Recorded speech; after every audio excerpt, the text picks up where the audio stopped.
Sa kasalukuyang kalagayan ng Pilipinas, tila nagiging masalimuot ang sitwasyon sa pagitan ng administrasyon ni Pangulong Ferdinand Marcos Jr. at ng pamilyang Duterte. Ang dalawang makapangyarihang puwersa na ito ay tila nasa banggaan na nagdudulot ng hidwaan hindi lamang sa loob ng pamahalaan, kundi pati na rin ang naiipit ay tayong mga mamamayan, gayon din ang kanilang mga taga-suporta. Habang ang mga pro-Marcos at pro-Duterte na grupo ay patuloy na nagbabanggaan, ang bansa ay naharap sa mga seryosong issue tulad ng extrajudicial killings, ang kontrobersiya ng Philippine Offshore Gaming Operators o POGOs at ang patuloy na pagtaas ng krimen. Ngunit sa kabila ng lahat ng ito, mayroong isang puwersang nagtutulak sa mga pangyayaring ito, isang puwersang madilim at mapanlinlang, walang iba kundi ang Diablo. Sa gitna ng kaguluhan at kasalanan, ang tunay na kalaban ng ating bansa ay hindi tao, kundi isang masamang espiritu na naglalayong maghasik ng kaguluhan at pagkakawatak-watak.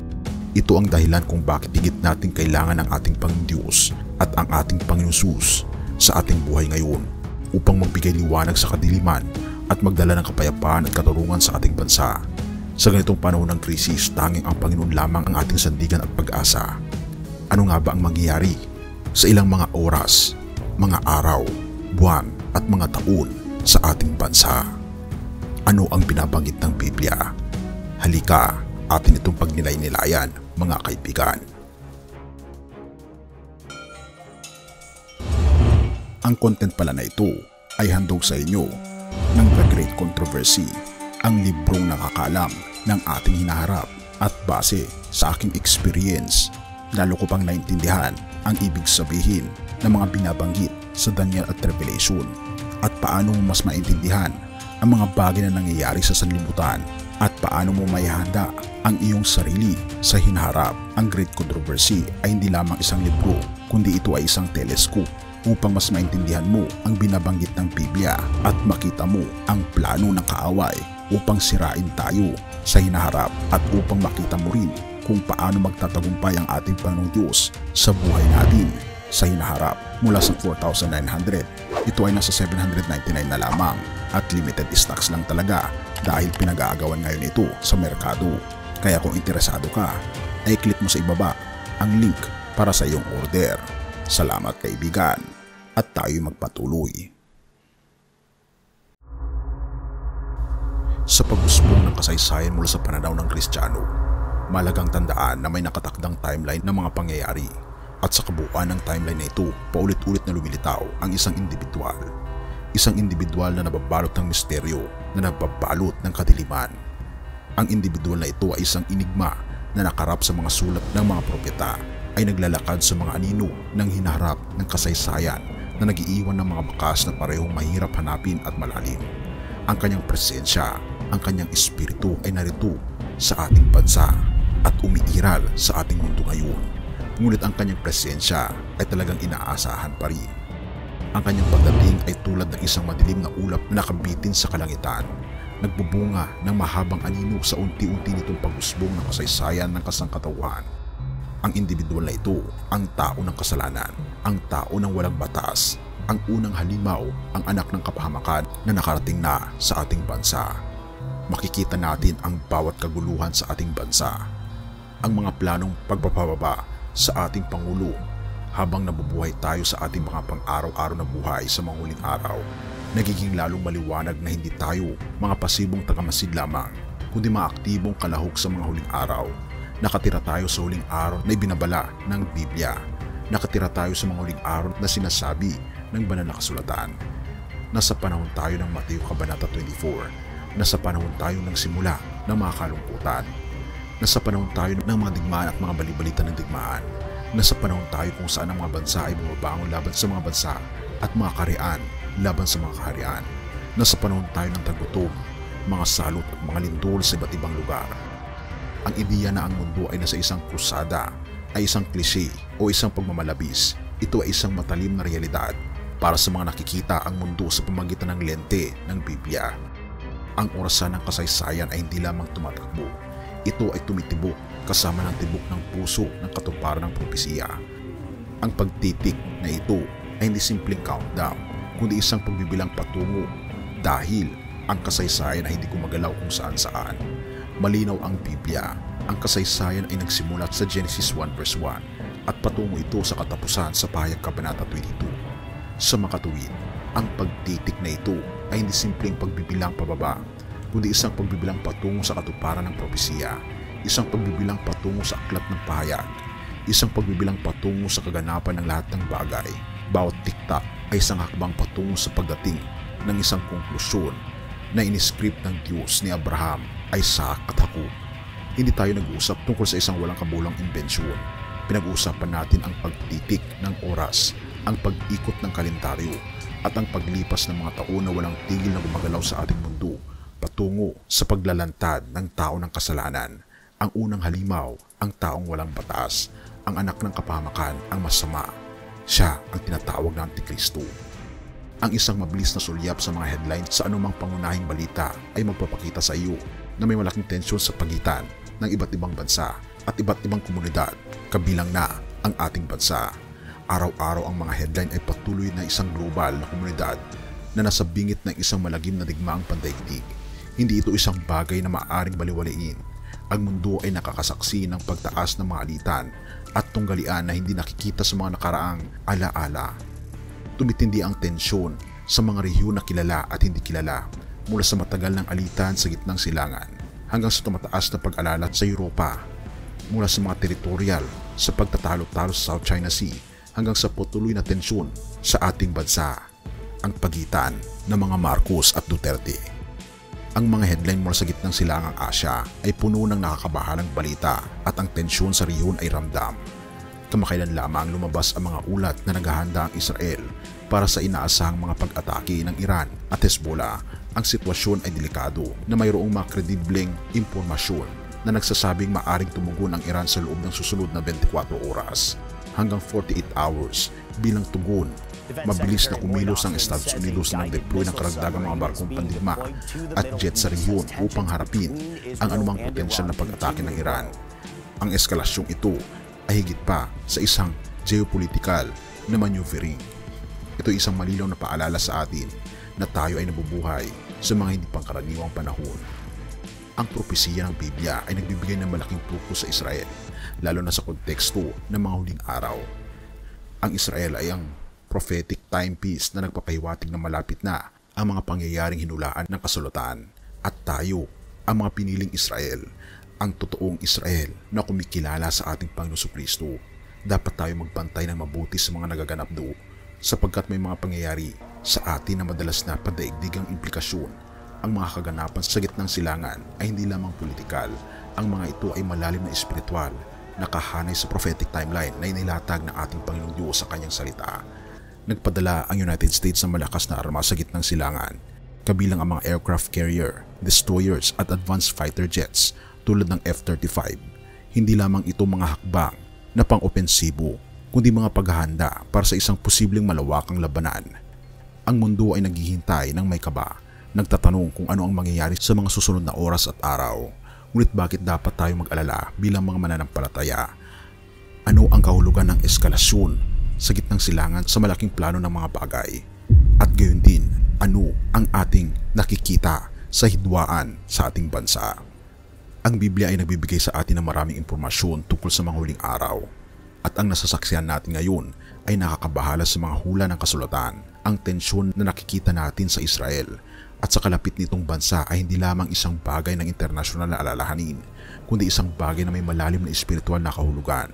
Sa aklat ng Daniel 9 verse 27, binabasa natin ang tungkol sa isang tauhan na babangon sa mga huling araw at siya'y magpapatibay ng tipan sa marami sa loob ng isang linggo, at sa kalangitan ng linggo ay kanyang ipatitigil ang hain at ang alay. At dahil sa labis na kasamaan, siya'y magpapawalang bisa sa mga banal na dako hanggang sa wakas na itinakda ay ibuhos sa kanya. Ang talatang ito ay nagsasalita tungkol sa Antikristo na nagtatag ng isang 7 taong tipan ng kapayapaan sa Israel. Ngunit ang kapayapang ito ay mapaninlang dahil babaliin ng Antikristo ang tipan sa kalagitnaan na magdadala ng dakilang kapigatian.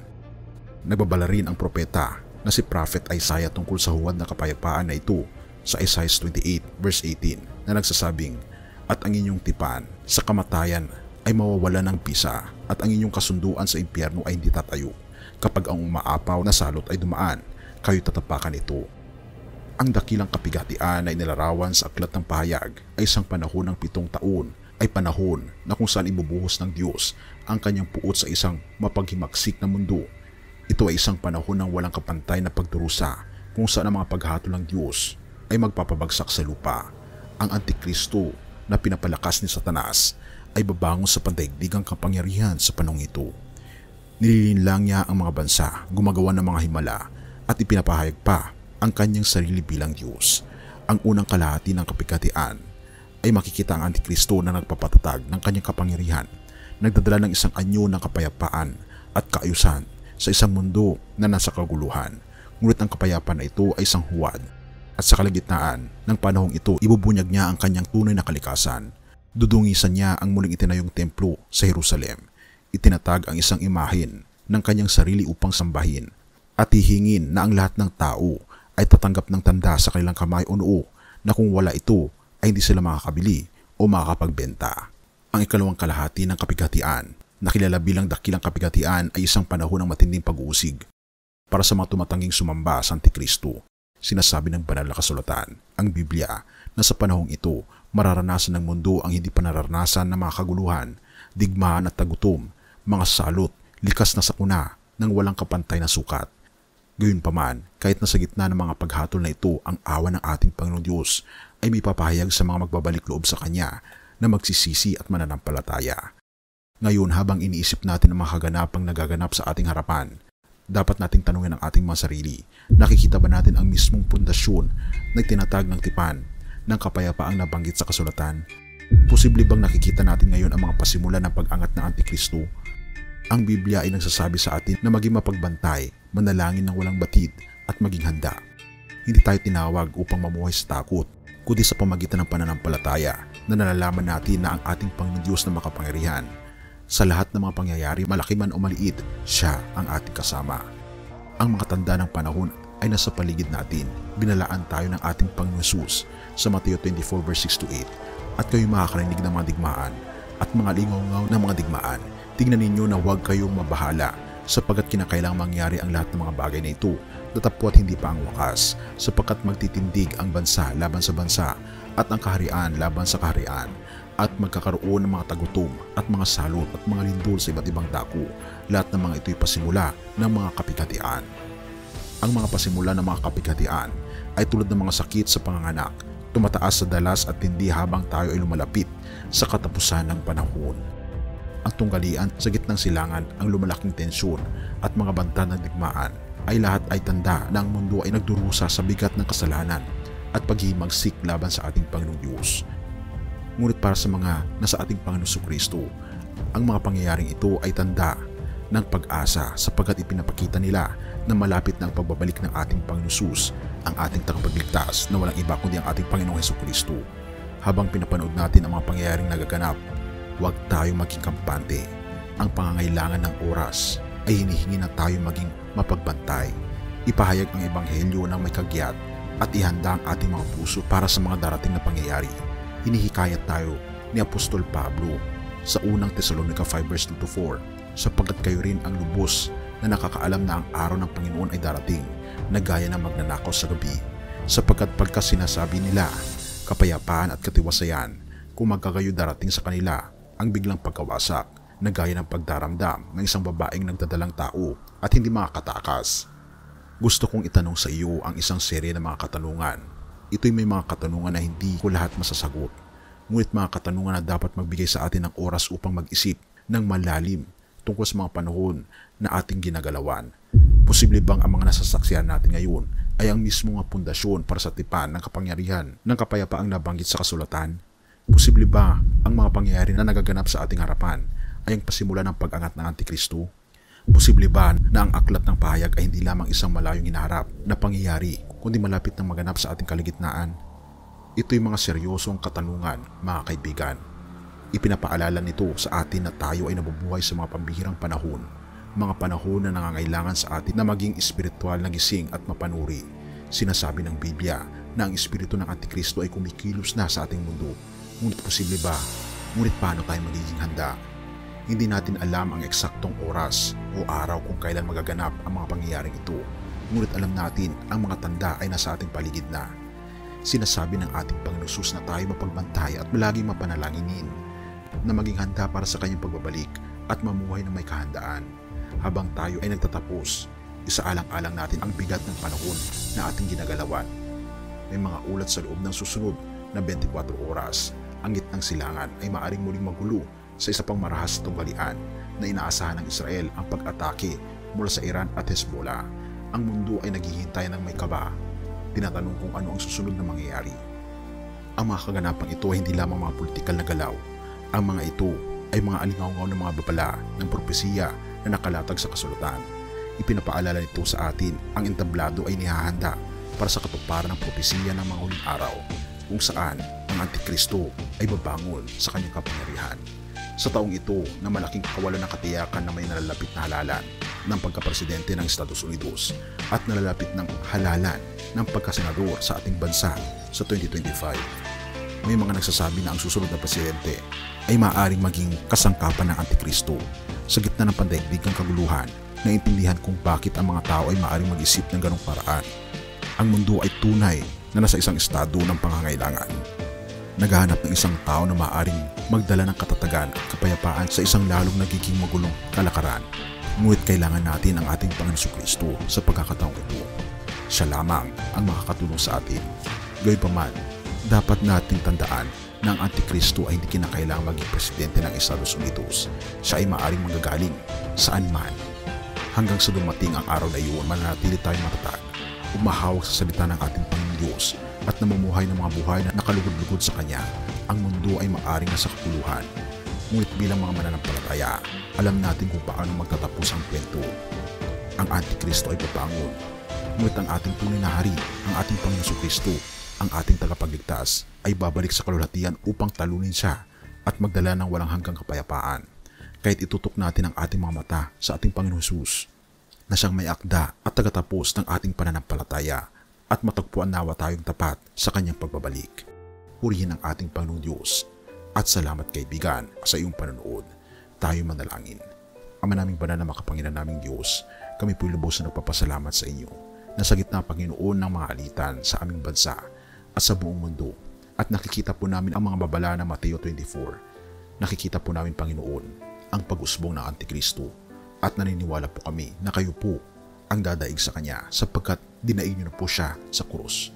Tulungan po kami, Panginoon, na magkaroon ng kapayapaan sa aming pag-iisip dahil kayo na po, Panginoon, ang nanalo.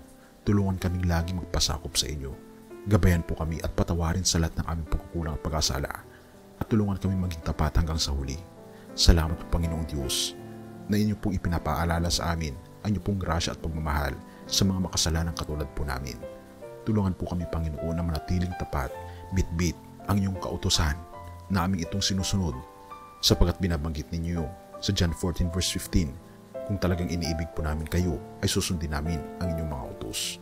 Tulungan po kami, Panginoon, at maging ang aming mga pamilya at mga kaibigan, at patawarin po kami sa lahat ng aming pagkukulang at pagkasala, at salamat sa pagdinig ng panalangin ito, sapagkat ang samot hiling sa matamis na pangalan ng aming Panginoon Jesus.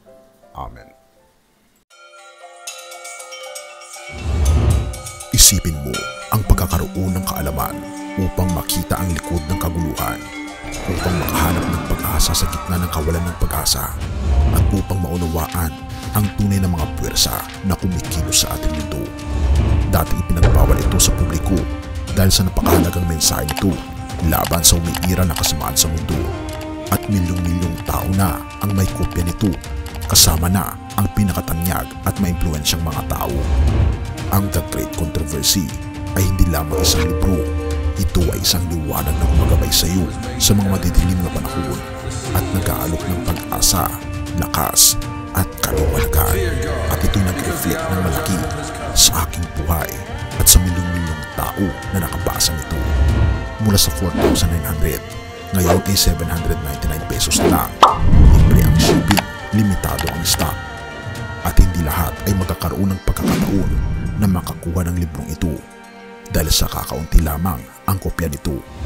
Halos ipamigay na namin ang librong ito dahil gusto lang namin na makita mo kung ano ang nakita namin na magbubukas ng mas maliwanag at masayang kinabukasan mo. I-click ang link link sa ibabang description para mag-order ngayon.